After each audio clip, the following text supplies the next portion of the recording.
November 24, I believe. No, November 25th. Sorry, Wednesday, November 25.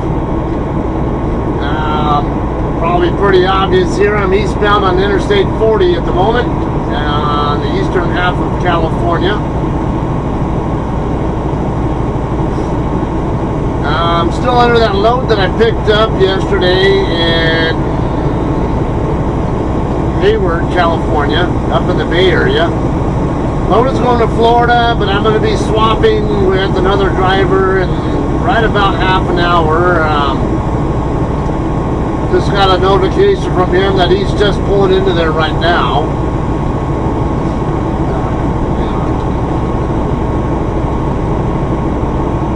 It's hard to talk when it's hard to use my nose. Yeah.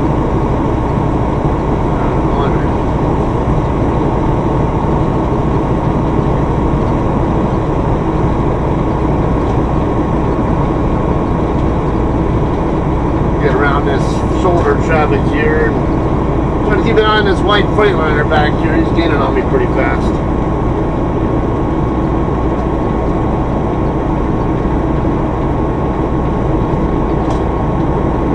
I hate trying to blow my nose while I'm trying to drive.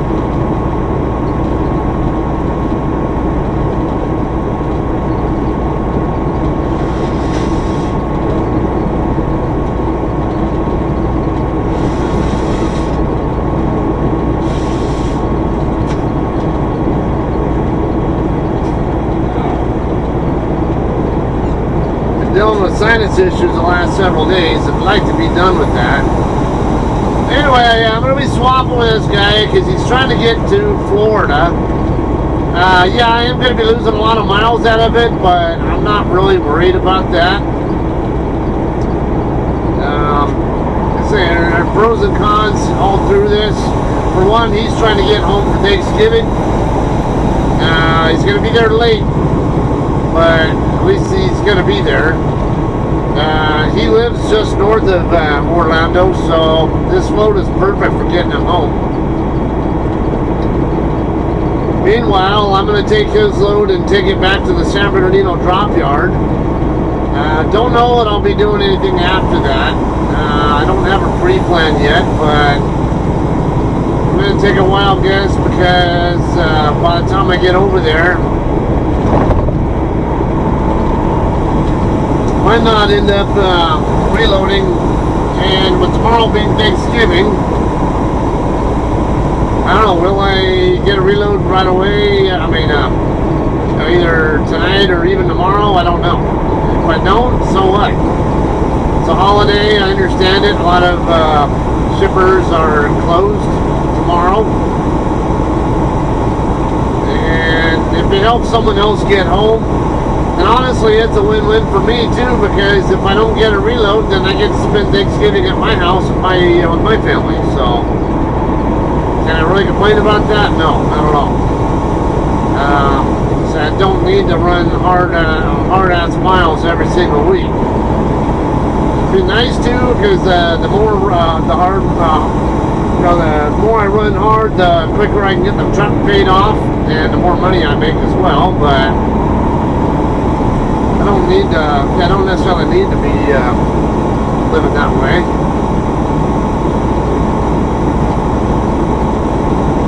So, yeah, they're trade-offs. I mean, there's something good out of it and something bad out of it for me, whichever way I end up playing, whichever way it plays out.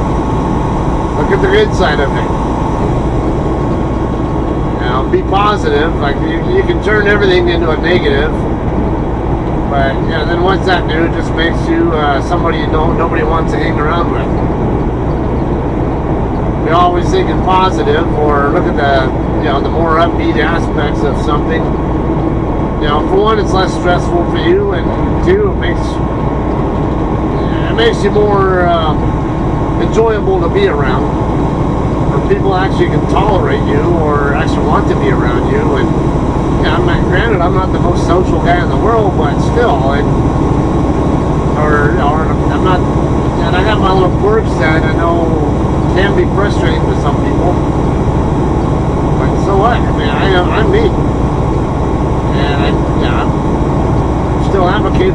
positive, and above all, trying to help others too. So yeah, I'm gonna hook this guy up. It was a 2,800 mile load. I ran a little over 400 of it yesterday, and then it's another 140 or so. So we'll say gonna be down to about 2,250 or so. Yeah, about 2,250 miles left on the trip. Once I give it to him, and I'm only getting, like I said, about 200 miles. So it's going to be a net loss of about 2,000 miles. It's what a lot of people will look at it as, but that's not necessarily the case, because I could end up getting a reload real quickly. I could even end up getting a load that's sitting in the San Bernardino drop yard already, and be able to move with it right away if I want to. So you really never know.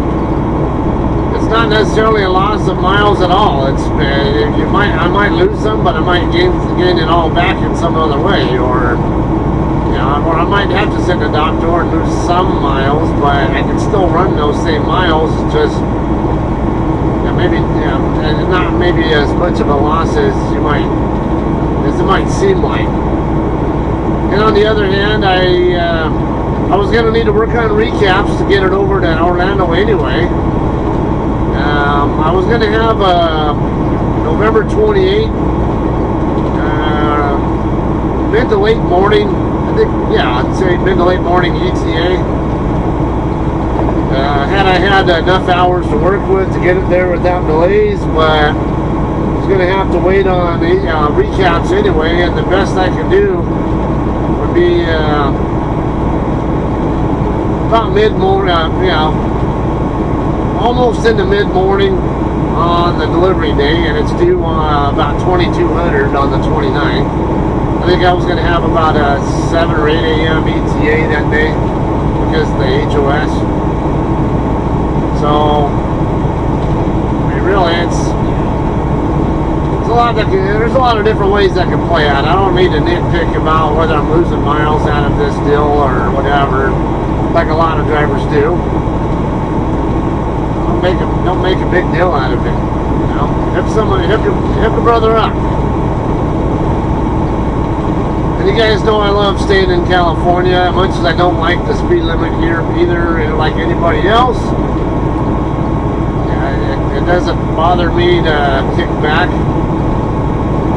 Like I was going a little bit, just a couple miles an hour slower than I am right now, but that Mac driver there has been annoying the crap out of me the last probably 30 miles. Just a hair slower than me, and then I would slow down to his speed, and then he'd pull away a little bit, and then next thing you know, I'm gaining on him again, even though I'm still doing a little bit slower. Then I go to try to speed up, and he speeds back up, or got hills that add to the problem. Doesn't seem like he's wanting to try to go around me at the moment. I don't know why. Maybe because he's just a yo-yo. But I'm pretty sure it's the same driver. It's a white Mac, and there aren't very many Macs out here, let alone white Macs. I'm pretty sure it's the same guy I passed earlier.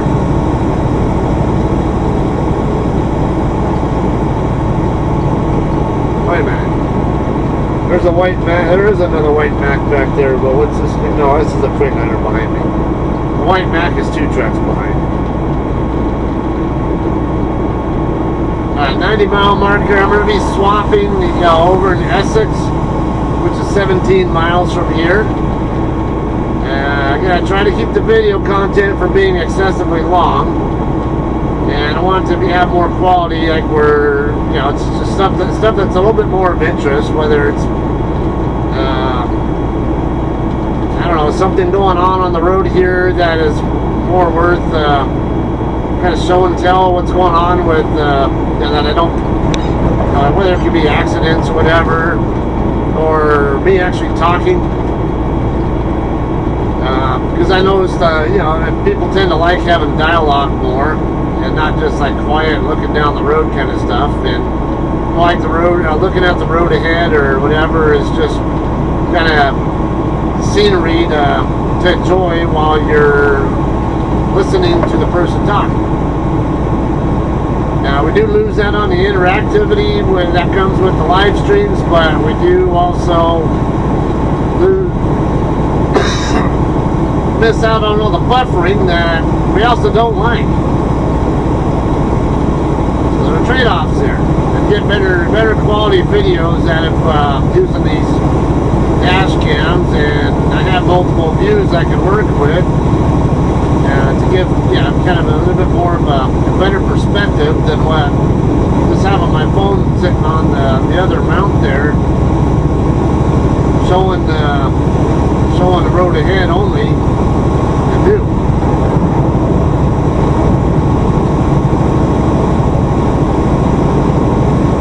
I'll have to look at maybe getting a microphone though, because the video I just did yesterday, or 2 days ago, that I just posted. I think it got posted. I don't know. It was uploading when I think I fell asleep last night or early this morning when I got home, or when I got up this morning, something like that. I'm assuming it's done uploading, but I don't know for sure. It'll be up and live for you guys sooner or later, but there's a good chunk of that where you can see me outside the truck talking to the driver I swapped with in Boron, California. But there's no real audio because the microphone that's mounted here to my rear view mirror does not have the camera that's mounted to my rear view mirror here does not have a microphone. And because I didn't have my window down, the dash cams here inside the truck were not able to pick up our conversations. Not to mention, there was one point where I was actually showing them showing them my socks that I use for during snow conditions that you can put on the tires, and I showed them how easy they are to put on. And if I had a microphone, like a remote microphone, I could just use that audio, and even outside the truck, be able to talk about what's going on there, where the cameras, the hard-mounted cameras can't always show, or can't always pick up. I'd have to have my phone, and that adds more complications, because the video files that this thing creates are pretty big, and they take time to transfer over directly from phone to tablet. So what I usually opt to do in those situations is just upload directly from here to YouTube as an unlisted or private video, and then I'll download it after it's on YouTube, download it back onto my tablet, and then work with it there. And sometimes it's hard to keep up with all the content, especially when I have one that can be a little tedious to work with, like that moron swap.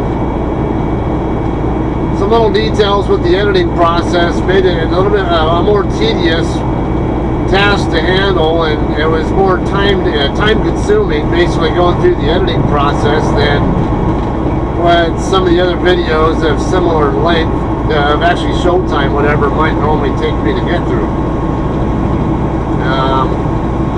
Sometimes the bigger problem with developing videos, the post, is the amount of time it takes to compile after I'm done editing. It can take 2 or 3 hours, whatever, to compile. Whereas the editing process, as I'm getting more efficient with that, there's always something to learn about it, but basically the editing process, it used to be where I'd have to go from start to finish through the entire video, and then try to keep the 2 different cameras, or 3 different cameras, in sync with each other, and the audio with them as well, and then have to work on which one audio source on each section I want to work with. Usually I always use the one off the interior camera, because it has better audio quality than what my main camera does. But the main camera has better video quality, both daytime and nighttime. So, and it has the second camera for the outside as well. And the outside camera, or the basically the main camera set, also has issues where when it has like 10-minute clips before it goes into the next section, the next file, and at the very end of each clip, at very beginning and ending of each, it tends to duplicate about a second. Actually, it's about one frame short of a full second of footage. But it's it clips like 2 or 3 frames shy before the end of one clip, and then it goes it's 30 frames per second. So we'll do about 2 or 3 frames before the end of the video, one clip, and then it goes about 26 or so frames, 26 to 27 frames in on the next clip before I got to cut out those 29 or so frames, with partials on each side of on the back and the front and back ends of 2 different clips, and in order to keep the video and audio synced up with that camera there that you're looking at me through. Alright, 10 miles.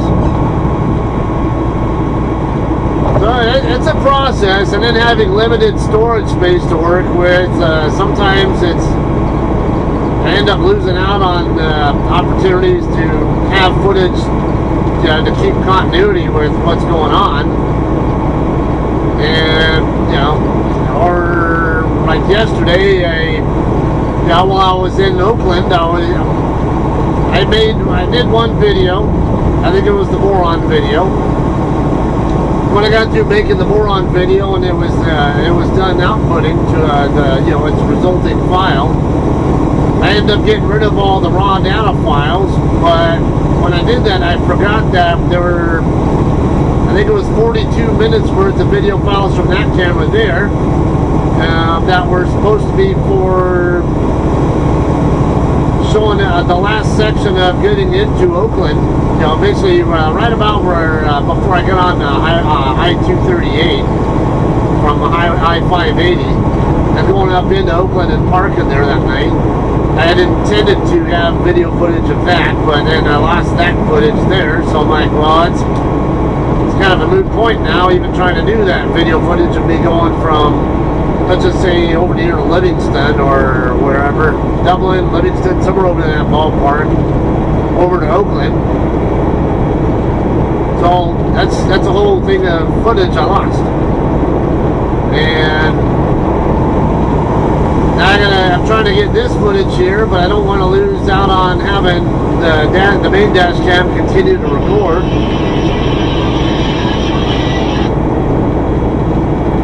Alright, I'm going to call him back and finish my swap because I'm almost there, and I want to wait till I'm done doing the swap and recording footage anyway.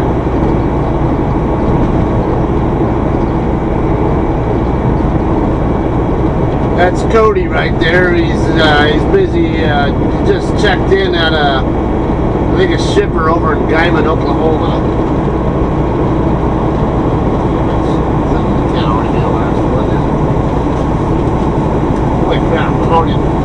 This is already the last tissue in that particular box. I just got that box.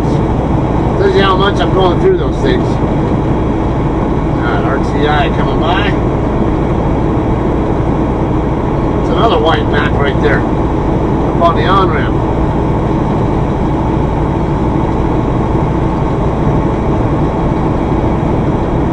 Right, man. That's a lease. That's a rental van trailer too.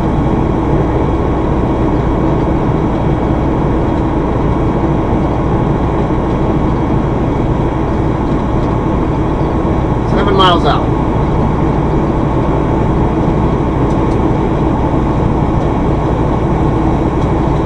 There's a real pain.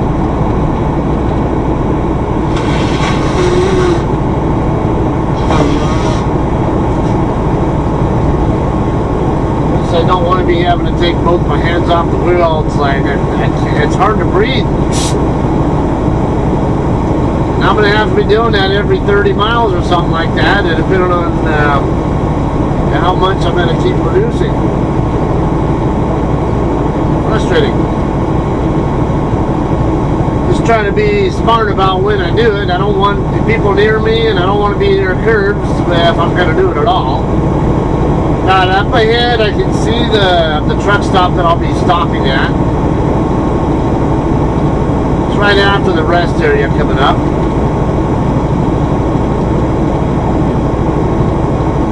But anyway, yeah, going back to, I think with the video editing process,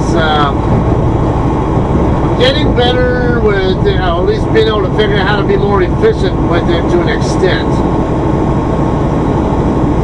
But make no joke about it, it's still, it can still be a time-consuming process no matter what. But there are ways I have been making the process more efficient and less time-consuming, where it's easier to get my editing process done during my off-duty time, and maybe have it compiling into a resulting video while I'm sleeping, and then maybe upload it when I'm done sleeping or something. Or if I, maybe I wake up in the middle of my break or something, who knows.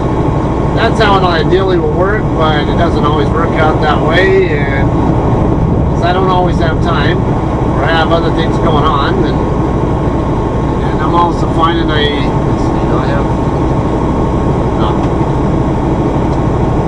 I still need to have more, need to get more SD cards too. I thought 4 would be enough, basically 2 for each dash cam, but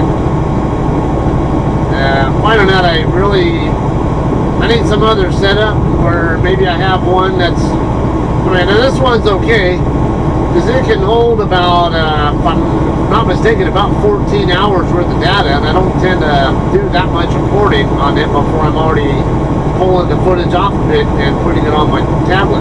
But this one here, it takes up more space, and it's only good for about maybe 4 hours or so of data before it starts overwriting stuff.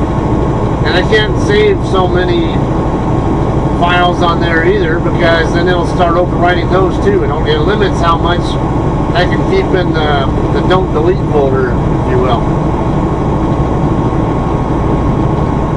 So once I get to recording the footage I want, what I end up usually having to do is turn off the dash cam, take the SD card out of it, and put a different one in it so I can still keep recording.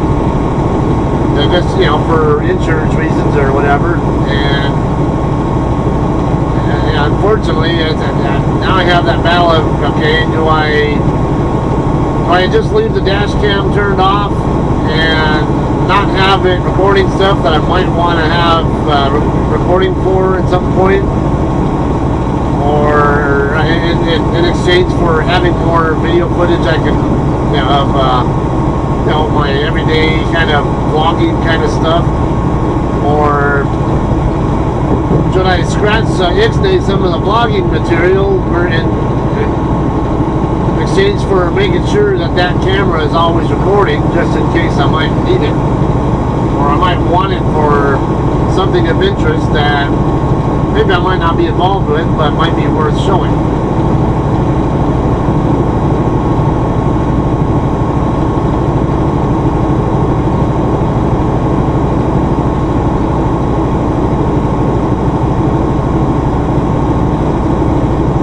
Guys in truck 4171. I've not met him before, but I am familiar with them because of our Facebook group. That's actually how this swap got arranged.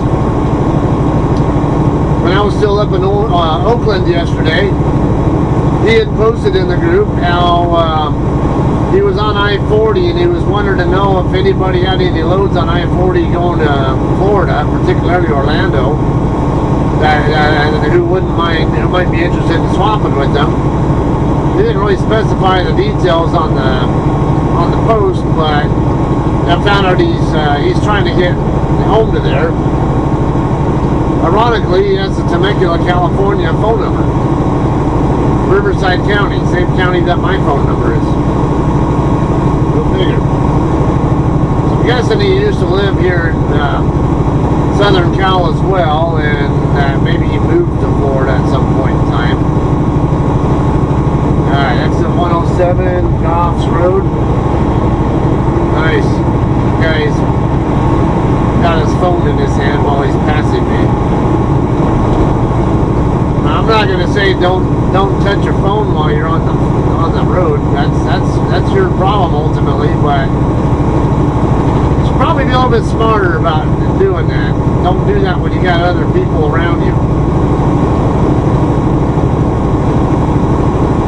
Even then, there's still that possibility you could go through the median and cross into the other side. So there's still that risk where you could have some wildlife come running out in front of your path while you're not paying attention.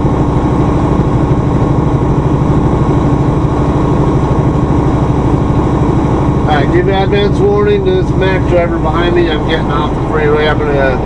He's got a four-wheeler blocking him, so he can't move over. So, and this off-ramp's long enough. I wanted to delay slowing down. Minimize the chance of him having to slow down and get stuck because the car was over there.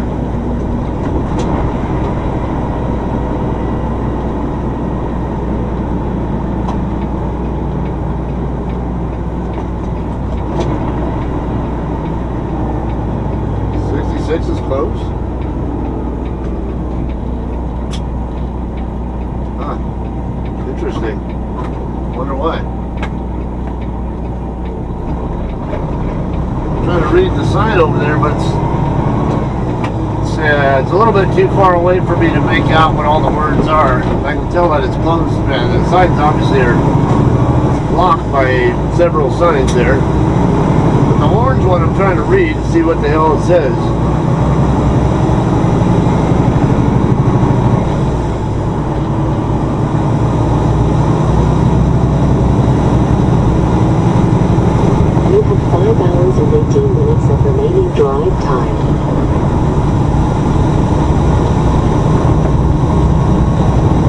I see him. He's already disconnected from his trailer too.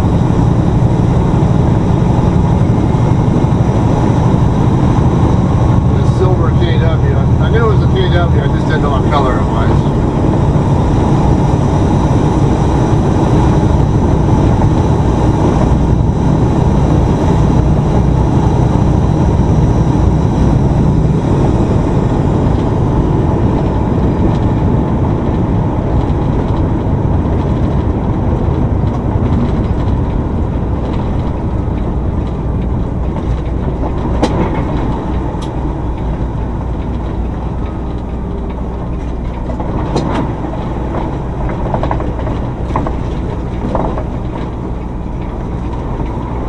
I don't like staying here.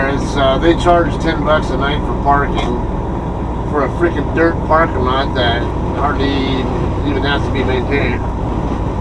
I would say it's $10 overnight, but for just what I'm doing here, it's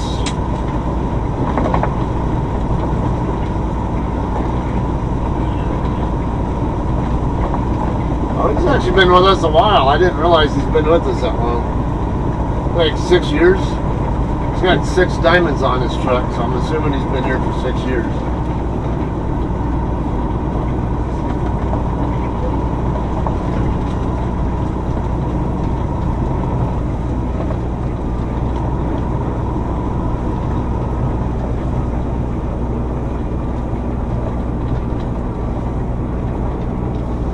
.148. I think I might have used that trailer before.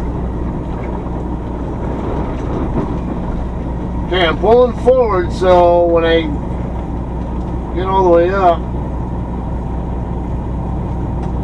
there's going to be a bind on my fifth wheel. So let me go. I'll do it real quick. Come on, not forced to move. I need to back into the trailer. Release that bind, now I can disconnect.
line real quick.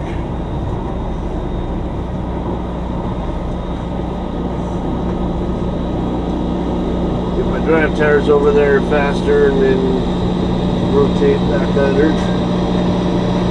Oh yeah, he's got a good low there also. Nice. Now I can lift my, to raise the airbags, and landing gear will end up all the way off the ground by the time I'm ready to.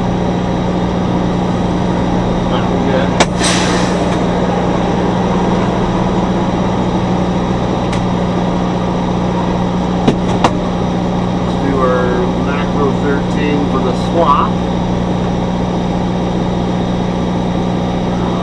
Chevron, I guess. Essex, California. What is that, 7056? Yeah.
nose again.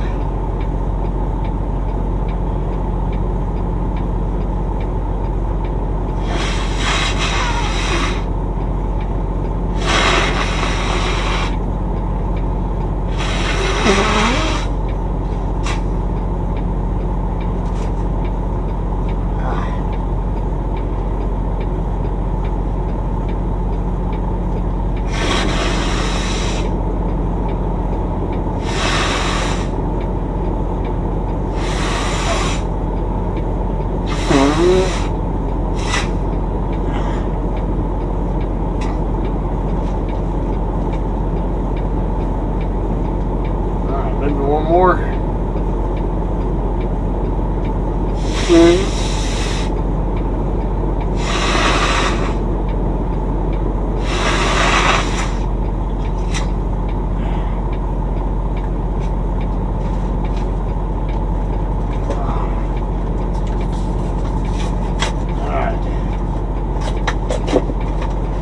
Give me a little bit of a respite, I think, but probably be short-lived.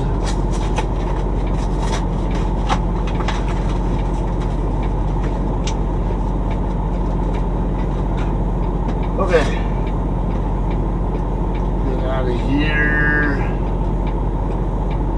Flying Jane Barstow for fuel. How about no?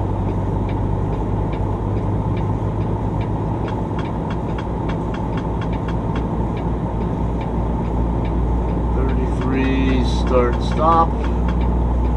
Okay, it is what it said at. Going to Minuteman transport. Minuteman. I think I might have been there before. Could be wrong. Oh, this came out of Wisconsin. Okay, Sargento cheese out of Plymouth, Wisconsin. Yeah, I might have done that route before. I don't know for sure. This again real quick.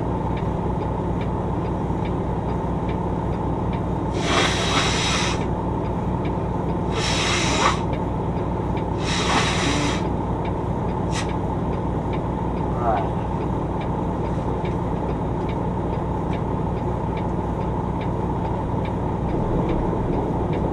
26 at 2100 is what it's scheduled for. Okay.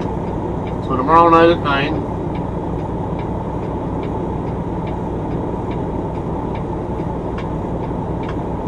Alright, so I'll probably go ahead and give dispatch a call to confirm what the plan is. I was told by a phone to go ahead and drop it in the San Bernardino yard, but I want to make sure I get confirmation whether I'm dropping or if I'm delivering tomorrow night.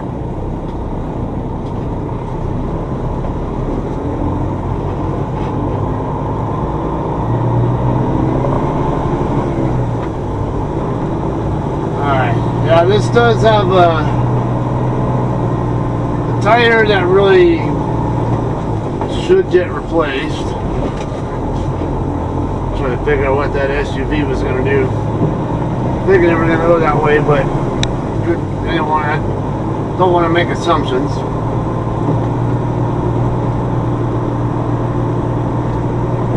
Anyway, I'm okay either way. Like I said, I can do Thanksgiving at home with the family if they have me deliver this myself, because I see it's already been rescheduled for tomorrow night.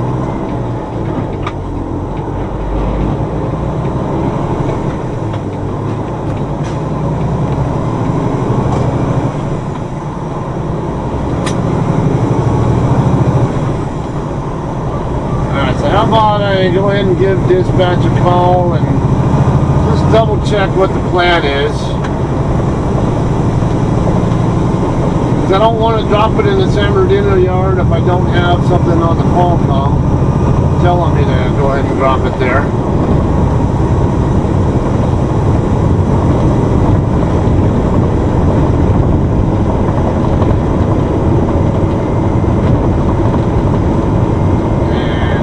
Give you guys some kind of resolution as well, so you know whether this video is going to continue or if I'm going to end.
be dropping it in San Bernardino, but I don't know for sure if that's still the case. I do see that the load got rescheduled for tomorrow night at 9 or 2100.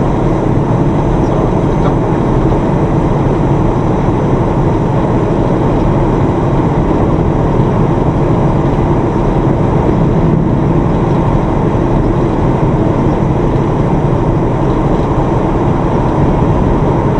Okay, so go ahead and drop it. So, all right, just want to make sure it's all right.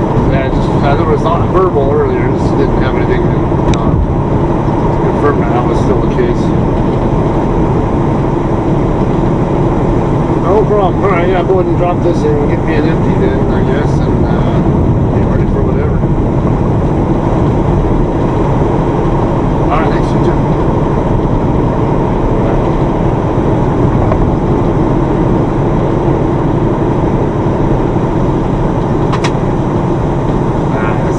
Doing me any good because it's in that little gap between the A-pillar and the visor, like it always is. Alright, anyway, yeah, it's confirmed. It is still set up for me to drop it in San Bernardino. I don't know what I'll be doing for reloading yet. So yeah, we'll continue this as I get into the San Bernardino area. We'll get some more footage, be getting into the yard and dropping the load and all that kind of stuff, and probably grabbing it empty. And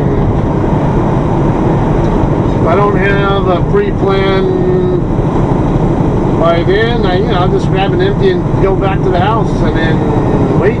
It's already after 5 p.m.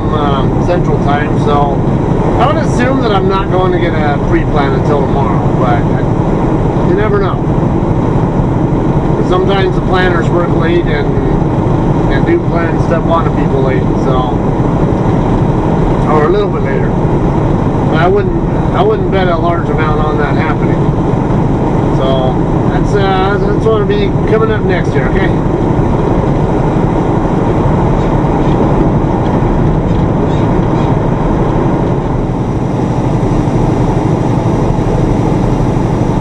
Welcome back, you guys. I'm almost at the top of the Cajon Pass now.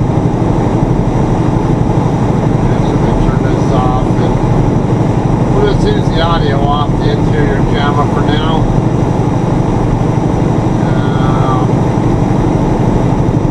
Get you guys interior views later, I think when I get into San Bernardino. And we're all, about to hit the top of the Cajon Pass and head down towards San Bernardino. It's currently 18:28 local time, or 18:27 on my phone. A nice easy trip here so far from Essex. Northbound side of the 15, at least right now on the map, looks like crap, which I'm not surprised by. 6:30 p.m. and basically right before a holiday weekend, gonna have a fun time trying to get home when I get through dropping this load, I'm pretty sure. Hopefully it'll clear up some by the time I leave the yard and start heading up into the mess myself, but yeah, it looks really bad on the lower half of the pass on the northbound side. Almost a dead stop. Like, I want to know if maybe could even be an accident up there or something, but I don't think that's it. Well, you never know. It could be, there are accidents in the pass every day.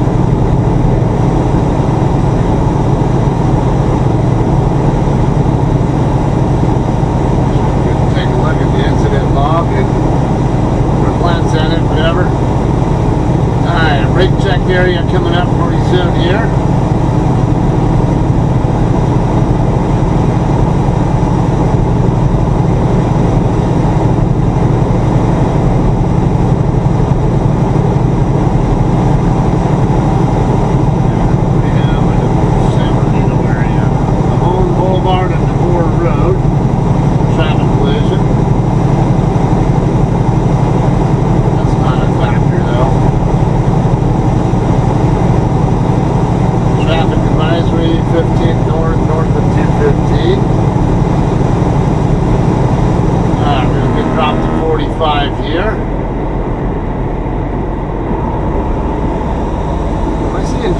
slight touch of fog here at the brake check. I don't know.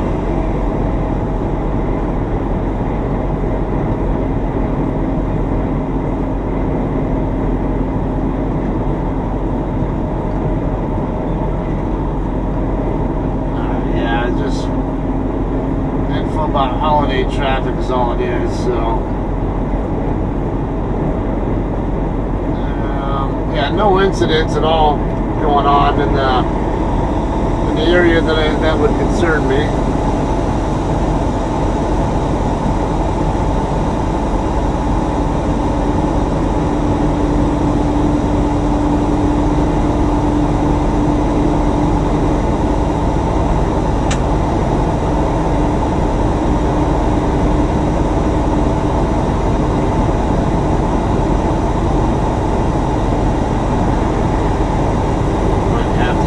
Service brakes here, yeah, well, I don't want to get up to too high a speed, especially because I know there are some times where there's this spot right here to the left right now.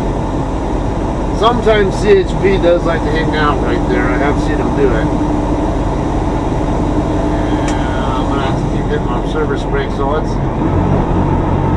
come down a gear.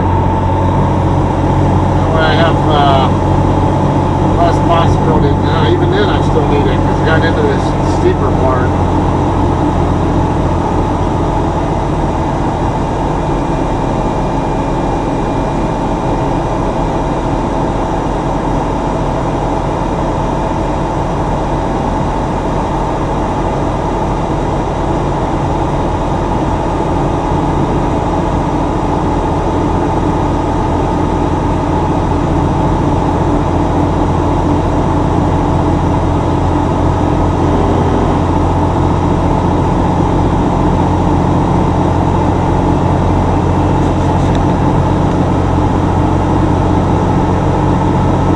Avoid having to hit my service brakes if possible. It's part of why I don't like this 45 zone crap.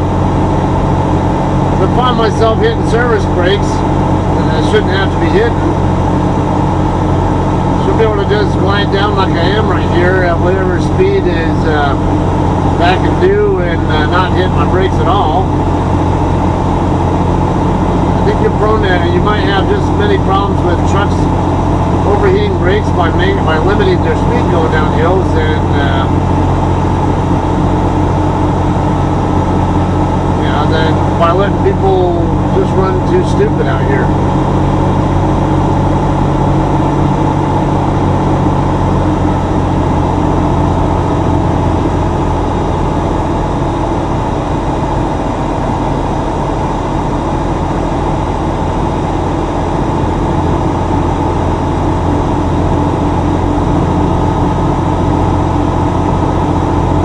This is evidently a heavy enough load. Of course, I said earlier it's a cheese load out of the Sargento cheese load out of Plymouth, Wisconsin.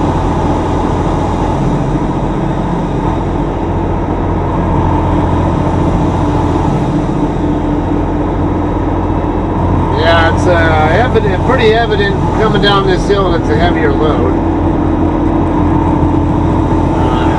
Nice to see they have driveways now at the southbound skills.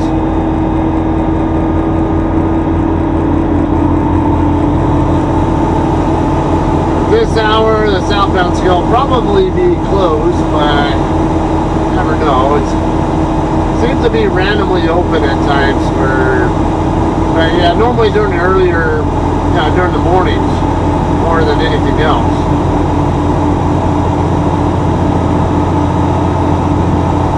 Highway 138 coming up here.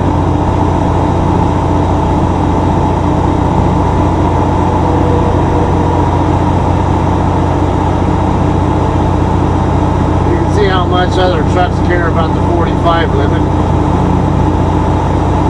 I can't say I blame them. It is a bullshit speed limit. That's how more truck versus auto accidents happen too, is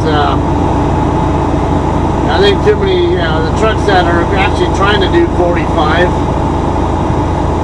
and deal with speeding cars that are doing 80, 90, or even more coming down.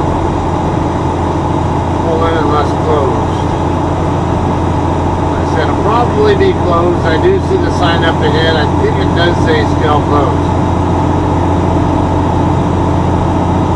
And I don't see, I'm not noticing any trucks going into it, so yeah, it probably is indeed closed. Yeah, confirmed closed. So it usually has closed at this hour. What few times I have seen it open since they rebuilt it and reopened it, it's usually only open during the, I say the first half of the day.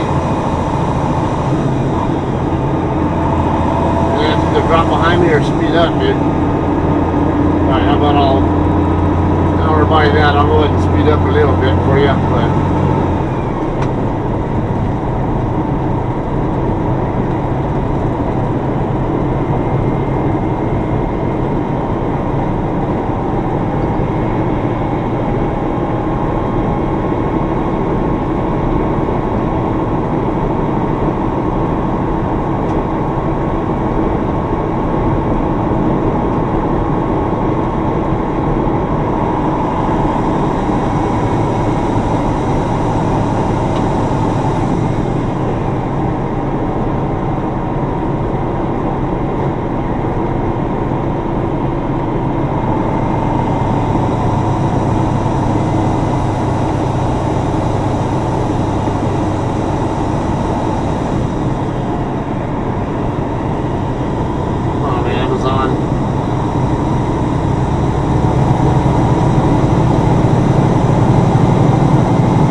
Southbound looks like it's moving pretty decently as far as I can see. Northbound does not look good though, and I wasn't expecting it to.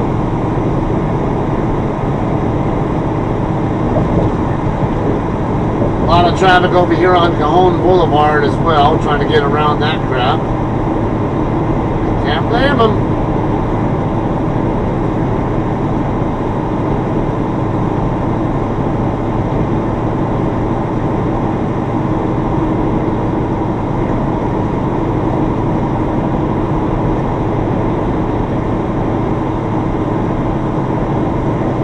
I've been known to do that same thing in my car, but I don't like to go that way northbound, at least in my truck, because if I go that way, then I'll miss the pre-pass or drive-wise stuff for the weigh station, and if the weigh station's open and I happen to go that way, I'm going to have to go into the weigh station, even in cases where I would have otherwise gotten a bypass signal.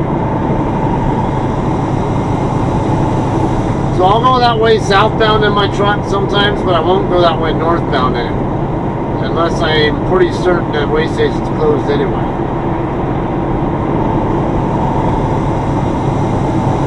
And even then, it's still you still have that issue when you do get up to the top here, where Cleghorn Road gets onto the freeway right before the weigh station. You have to deal with heavy traffic there and whether they're going to let you in or not. So I'd rather be the guy already on the freeway and not having to worry so much. Like I say, I always like to leave extra space in front of me anyway, especially near on-ramps.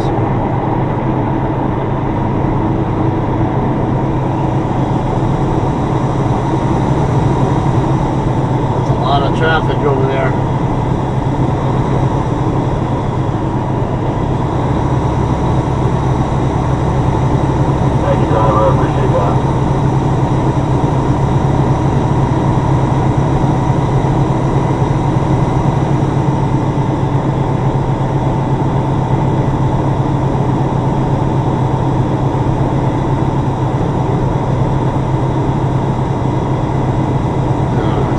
Speed down a little bit here.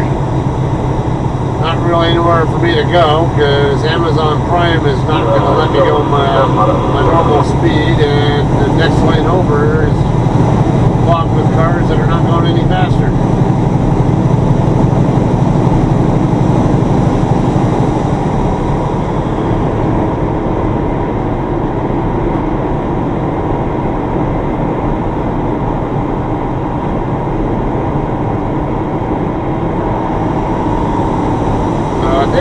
closer to 8 o'clock at least by the time I get back up here. We're gonna start coming back up to here. I mean, wishful thinking, I'm sure, especially with it being a holiday, but it'll be nice if that traffic on the northbound side will at least be a little bit better by the time I start coming up.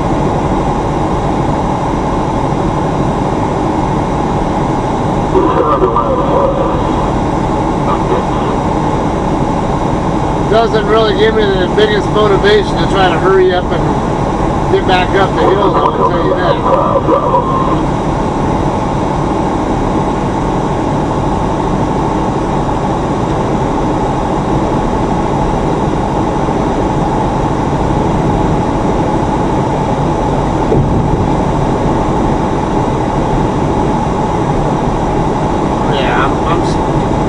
Even when I pick up speed right here with third stage Jake, that's definitely another clue that I got a heavy load.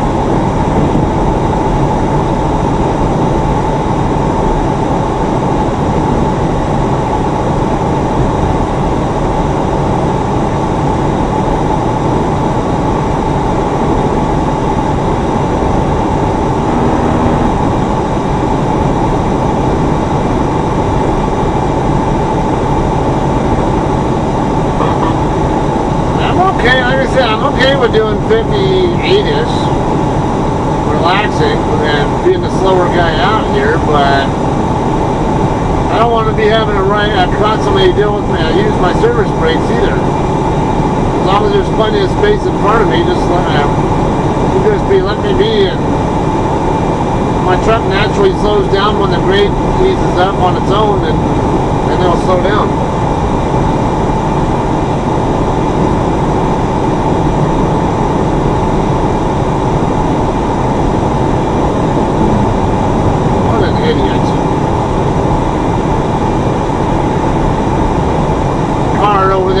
Cutting across several lanes to get over onto the 215 because they were on the wrong side in the first place.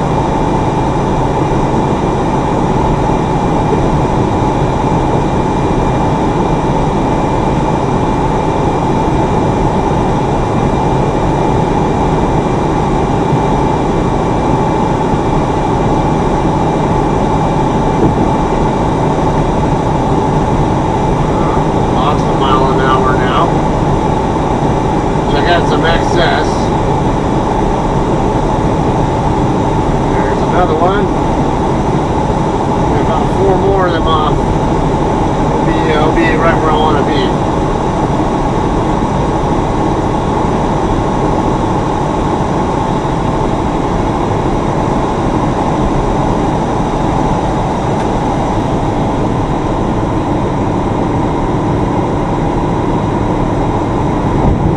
Down to second stage, Jake.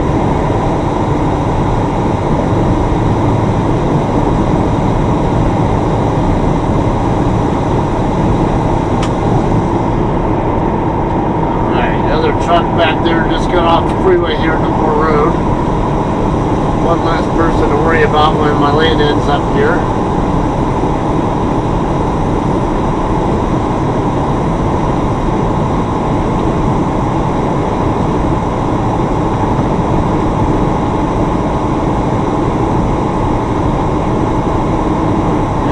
Still have the other problem with these four-wheelers. Are they going to be nice? Because a lot of times they aren't.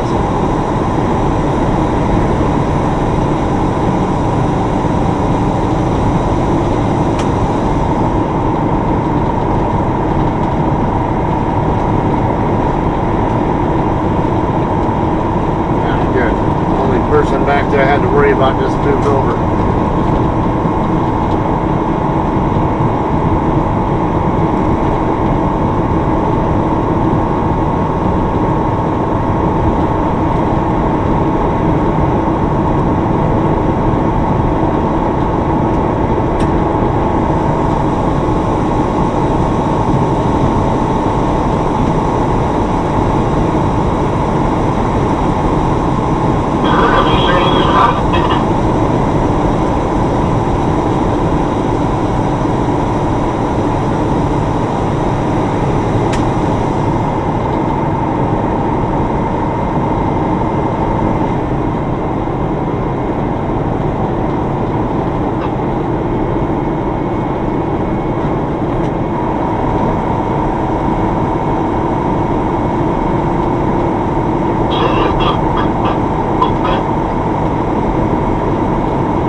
Stuff trailers in that yard.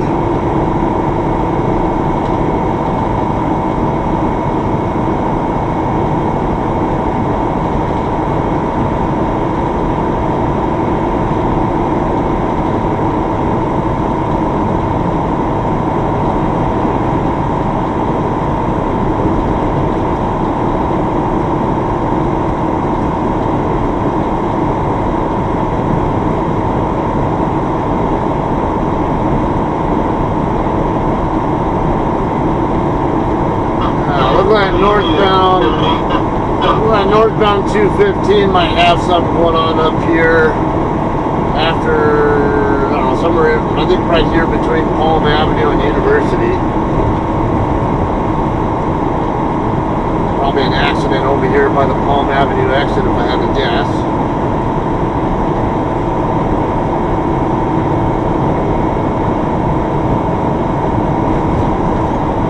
Moving good here, but yeah, I can tell down here after the curve. There's some red on the map, but only on the northbound side.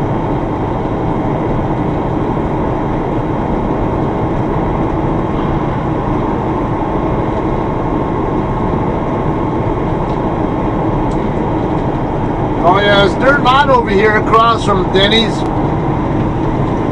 I found out they're going to start they say that the trucks there all park illegally, technically, but they're saying there's a travel center that they're going to build there.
Like it could be.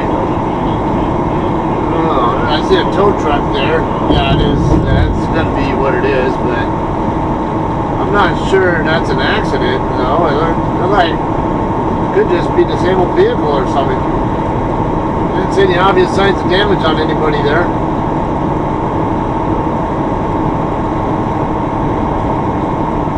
No law enforcement there either, so I would take a wild guess that that's just maybe a disabled vehicle or something.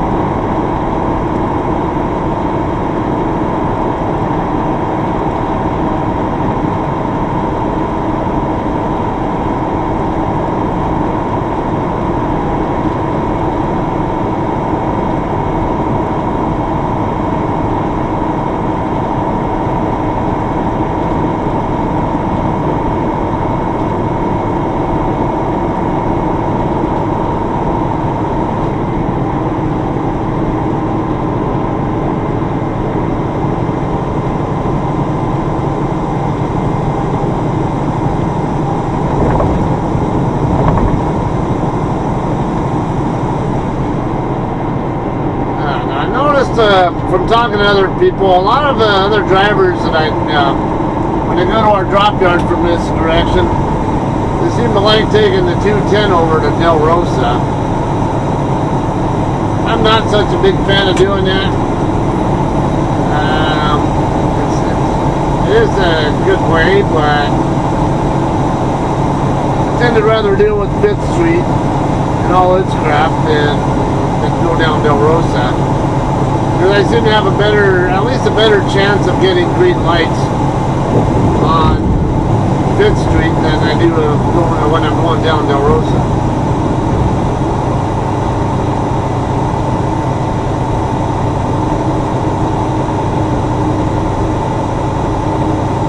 being that I'm from the area, you know, kind of have a little bit more knowledge of the streets here too.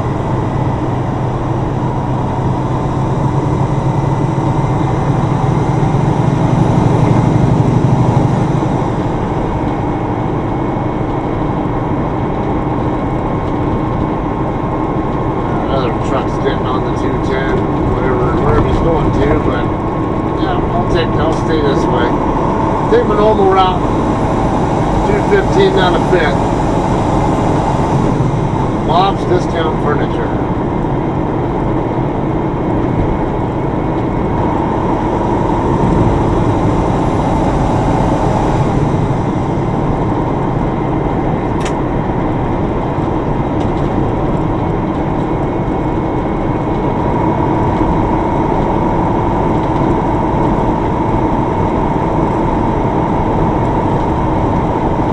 Downfall going this way is got another on-ramp right before my exit for 5th, and I have to move over like 2 different lanes to get to the 5th Street exit. I think Baseline, if I remember right, is the on-ramp from it, or coming off of 210. Yeah, as we call it, the Crosstown Freeway. Technically, it's Highway 259. Don't think it shows up on the map as 259, but that's what it is.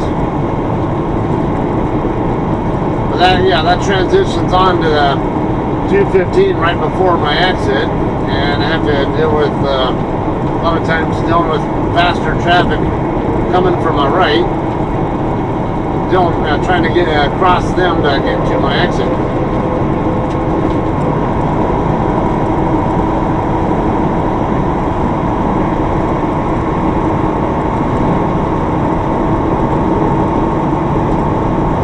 Mile to go, 5th Street exit.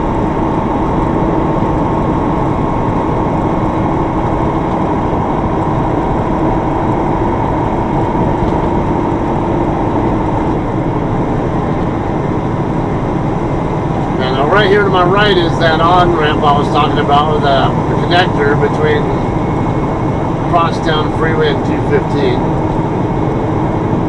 The signal early, so this car back there knows I want over. Looks like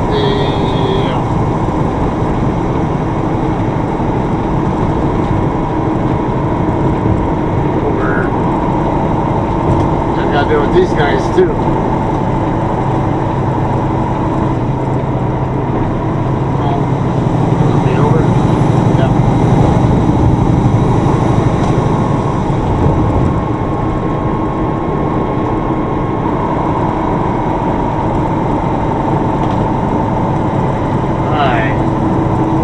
On for all the city traffic, city driving stuff.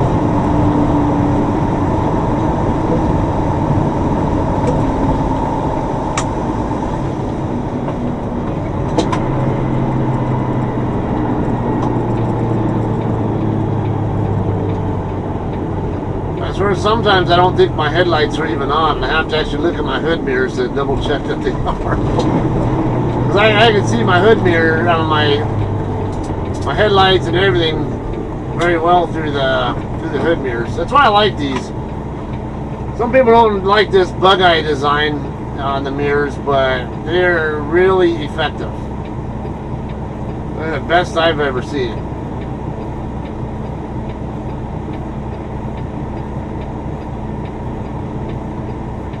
I mean, it's funny as they look. Like I say, I could see the entire front end of my truck through those 2 mirrors. And see the blind spot stuff over on the side, the stuff that supposedly would be blind spots. Not such a problem in that area with the slant nose truck like mine, but when you have a long nose, or especially a tall one, like it's easy for people to hide, people's vehicles to hide back there, and you have no idea that they're there.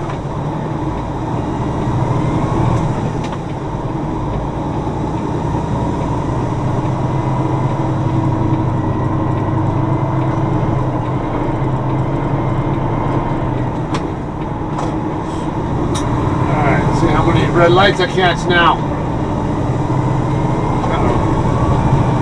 Let's come over here to get away from the In-N-Out burger crowd.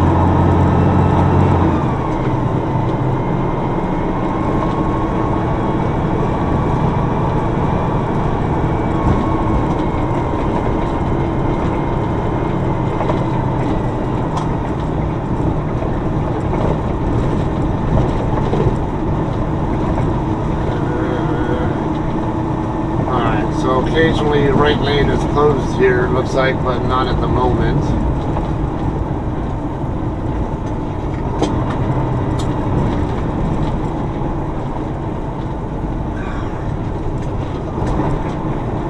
Who's that, Martin? Yeah.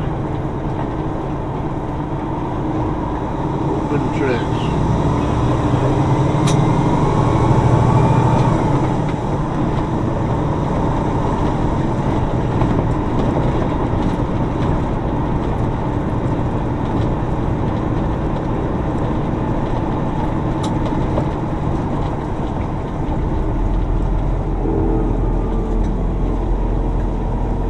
Exactly what are you doing over here?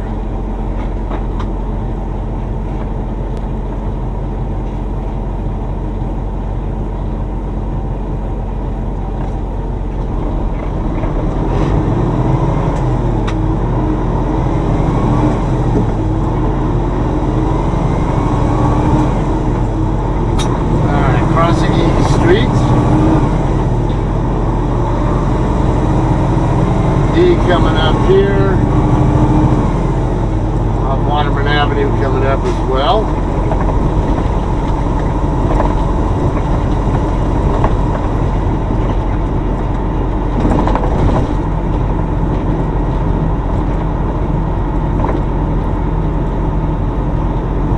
Arrowhead first. I don't want to say it's Mountain View. Something like, yeah, is it Mountain View? Something like that. And then it's Waterman. Yeah, Mountain View. It always throws me off because there was another Mountain View down off the 10 freeway. It's not the same Mountain View that you see here, though. The Mountain View that is off the 10 is on the other side of Tippecanoe, which is on the other side of Waterman. Alright, stay green. Come on, stay green. Yeah.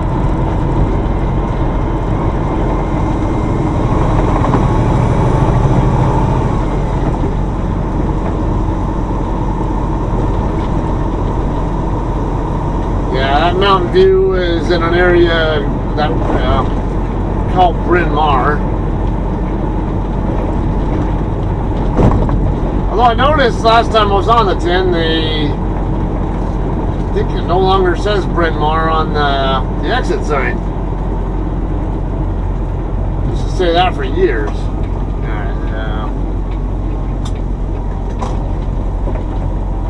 There's another JCT coming in here. Waterman. Is that 4183 Delta.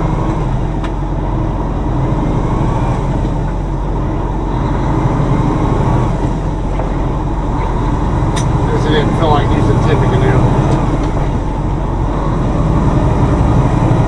Or no, normally I just take 5th straight down to Del Rosa, and then it's only really one block on Del Rosa before you get to the turn to our yard.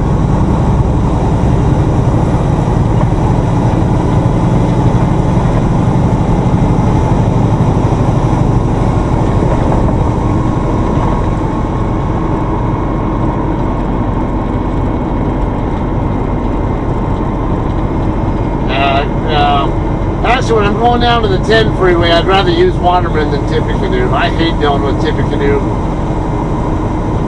I don't mind this end of Tippecanoe, but the south end there going, before you get to the 10 freeway, no.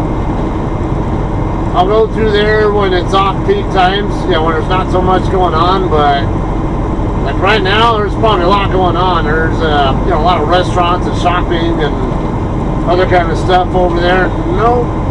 I will avoid that like the plague. I'd rather go across the Waterman, and I'll either go down, well, basically I can take Mill Avenue, Mill Street, whatever, across. You're gonna stay green for me because I see that car there that could make it turn red on me.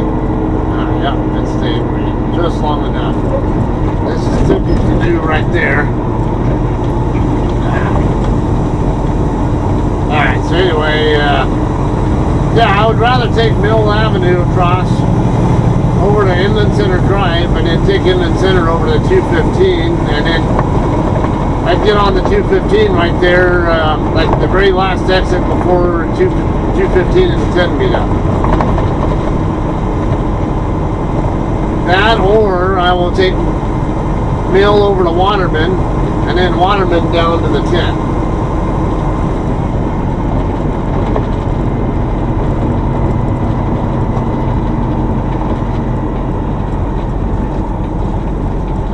Del Rosa here. This is my turn.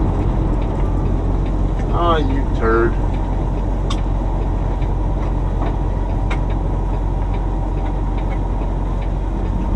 I can't see around that fencing enough to tell if anybody, I don't see anything, but yeah, looks like we're good. I don't see any headlights coming from over there, so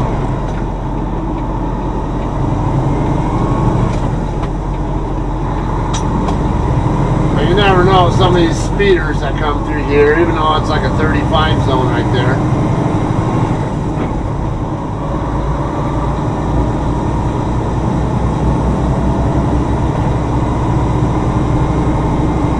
Alright, 3rd Street coming up. And the very first driveway after 3rd Street is where I'll be turning. Many of you guys who followed me, who've been following me on here for a while, already know that. I always get new people though, so I'll try to always say it like it's a new experience, because it is a new experience for some people. My truck is regenning. My light's not on, but I know it's regen. I can tell by the way it sounds, and then I can see the smoke coming out too.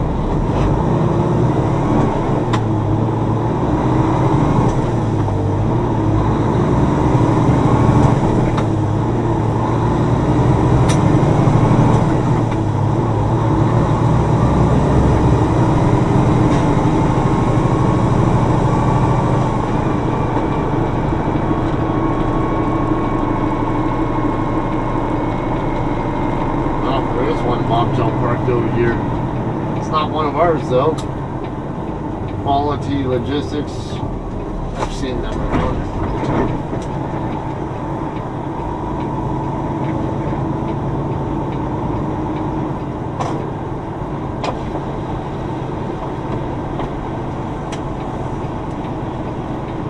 I hate trying to come in and out of this yard when you got these trailers up against the fence like that, because it can be a real motherfucker trying to come back out when a bunch of trucks are trying to come in. How's it going? How you doing? Good. How about yourself? Loaded? Yes.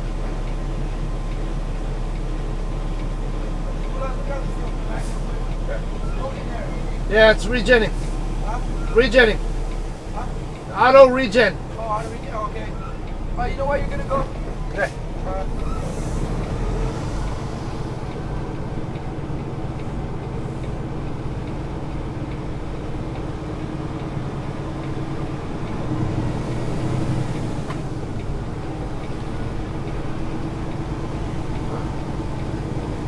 I'm good to go. I don't know why he needed what I thought he'd need to get the seal number off of the trailer.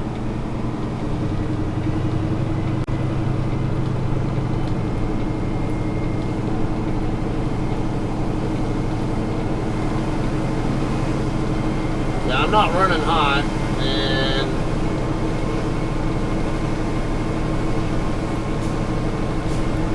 if I do have, even if it's like a coolant problem, whatever, it's,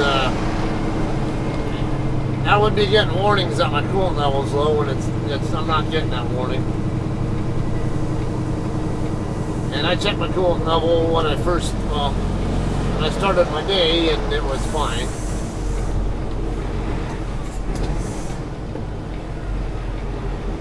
How about we put it right there?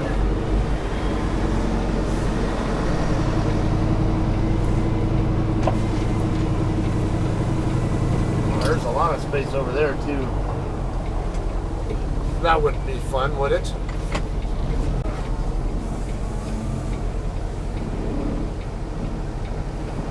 Let the trailer do all the work.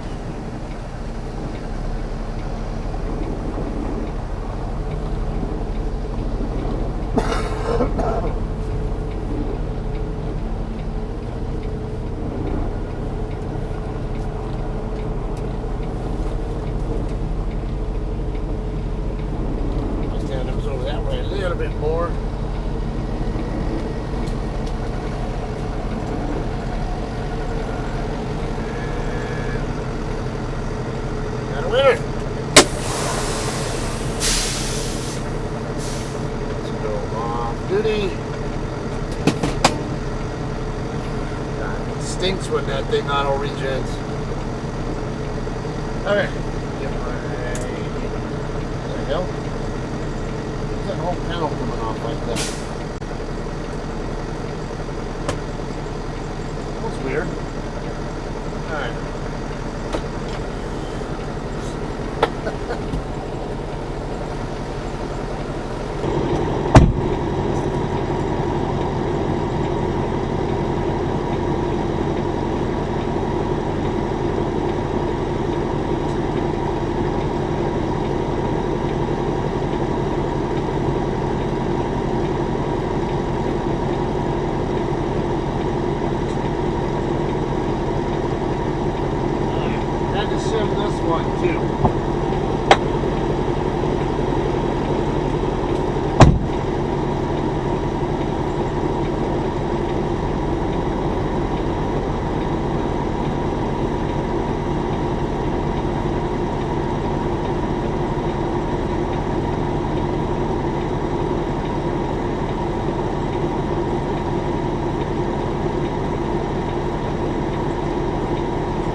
There's a concrete pad there, and my landing gear is a little bit forward of it.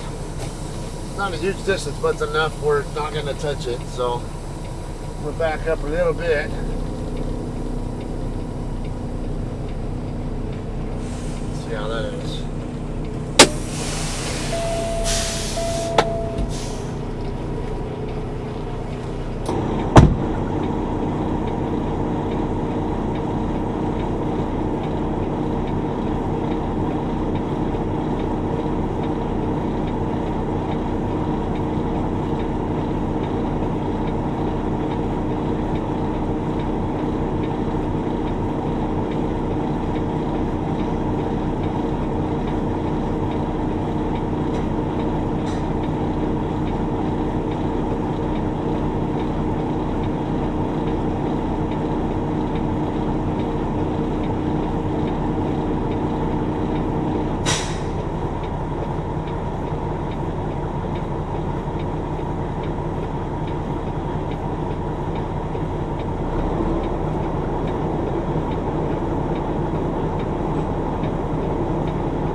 Alright, now we gotta get the bills.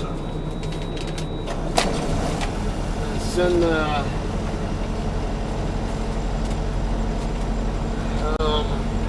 send my drop macro.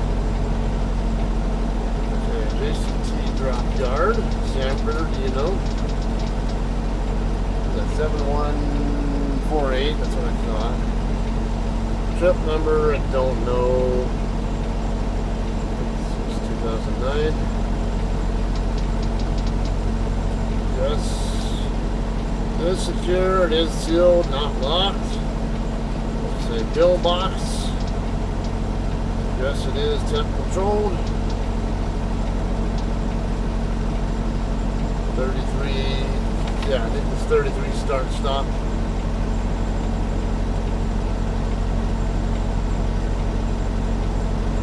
Yeah, 33.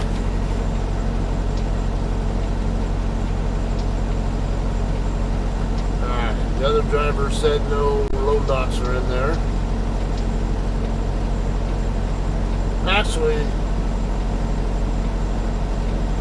I'm gonna go find an empty before I send that macro, because there's a comment thing in there. I can just put in the comments what empty I'm grabbing on the way out of here.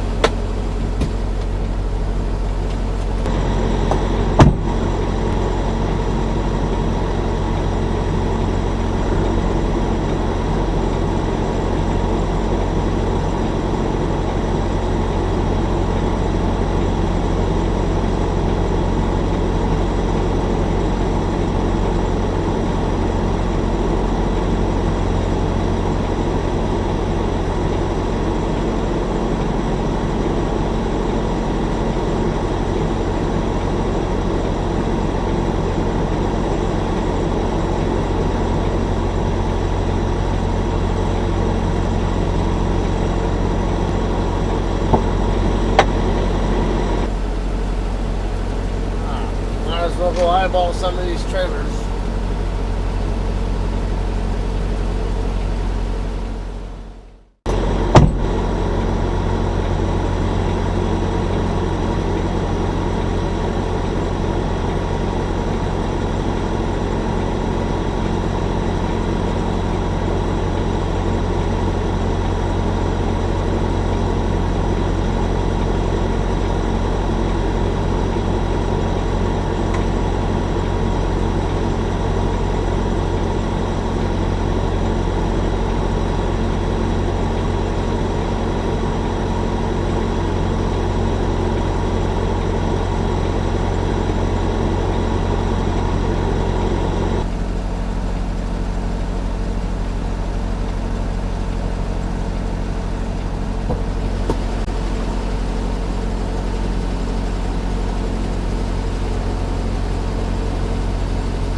Okay, that 5812, just a few spots over. Looks like it's in good enough shape. So we'll go with that one.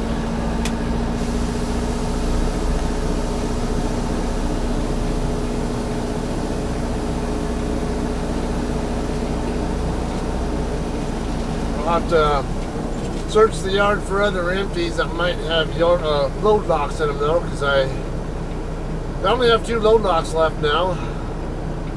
So I'd rather have a full rack of 4. You never know when you might need them all.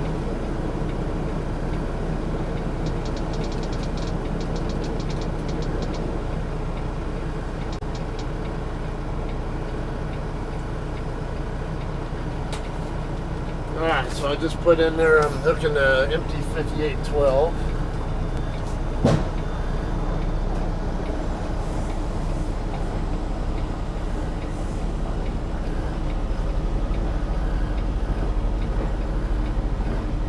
Yeah, 5812 looked like it might be washed out. My flashlight's getting a little bit dim though. I'm probably I think I gotta put new battery in it. Batteries, whatever. But what I was able to get with it looked like it might have been clean in there. And it has right at 3/4 fuel, so it's perfect. Now, yeah, like just how it should be coming in here. Looks like it's sitting a little high, perhaps. No, not too high. No, high enough. I might want to raise the landing gear a little bit before I completely latch in. Let's see what I get for pressure here.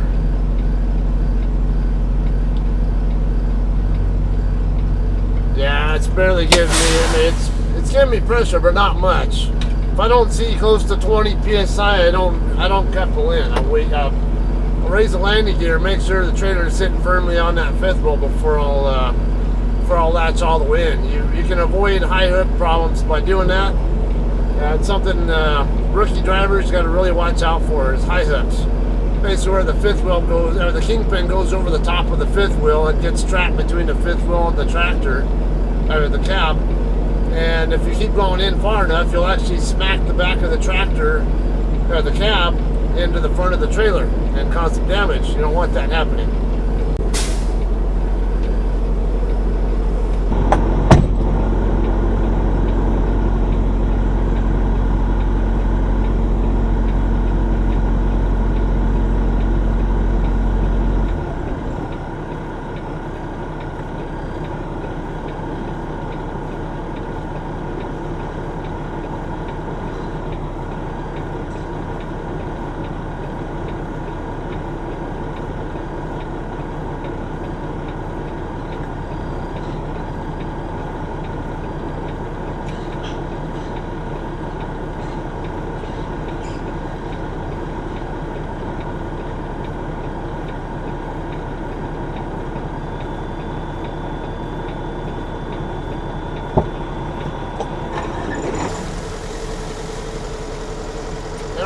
My load gauge was only showing maybe about 5 psi on it when it first got underneath it, and I was with my my airbags inflated again.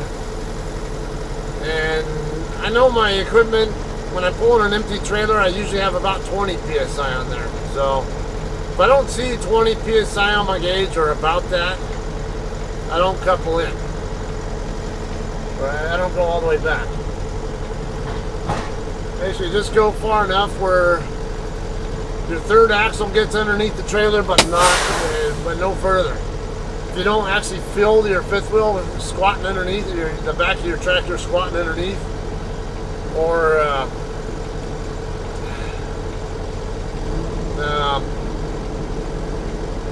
or in my case, I got a load suspension gauge. Not every truck has that, but a number of them do. If you do have that gauge, use it to your advantage. It's a very useful tool, and that's if you ever make the mistake of forgetting to do one of the steps of coupling or decoupling, particularly if you're decoupling, let's just say you forget to drop the landing gear, that could end up saving your ass, because if you're expecting it to drop down to 0 psi before you slide completely out from the trailer, because 0 psi means there's no weight, there's no trailer weight pushing down on the back of your tractor anymore. So if I don't see 0 psi on my gauge when I'm starting to pull out, then it's, hey, I start getting a little paranoid. Did I forget something? Alright, anyway, we get finished getting hooked up.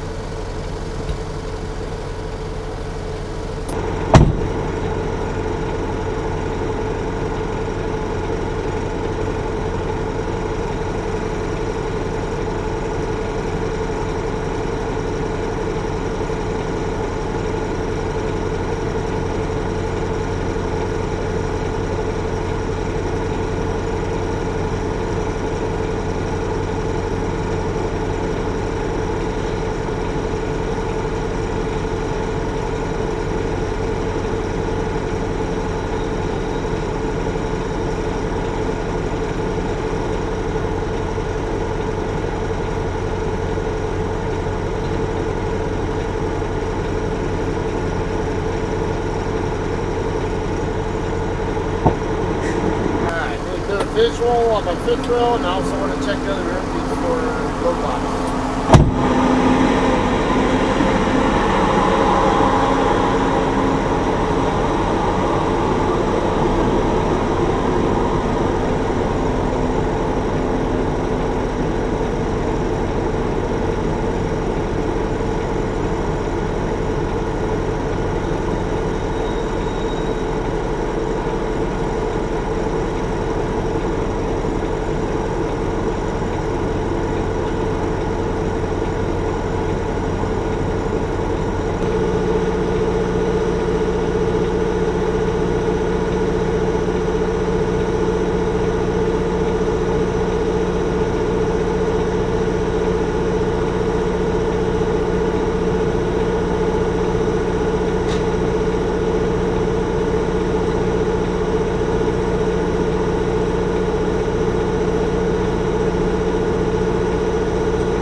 message.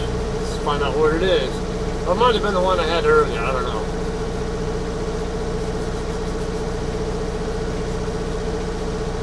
Anyway, one of our empties over there has someone's enforcer lock. Got you hooked at 5812. Okay, planners will be in at 8. Ah, cool. Let me let them know about the... actually, you know what? I'll just send them a message. It's good, because that's proof that they read the back 13 that I sent.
Yeah, and you confirmed planners will be in at 8 a.m.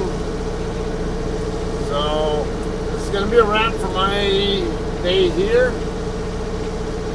And I'll just be You have 4 hours and 42 minutes of remaining drive time.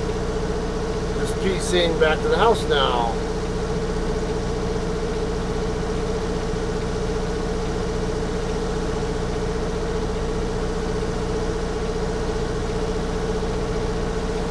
Double check my wife still had, she just checked my location 15 minutes ago.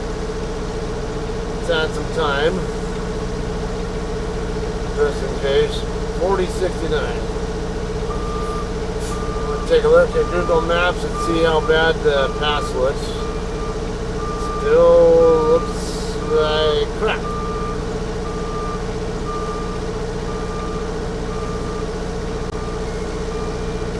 I'd be getting a hair better, but it's still a problem. I'm going to stay that way, so I just have to deal with it.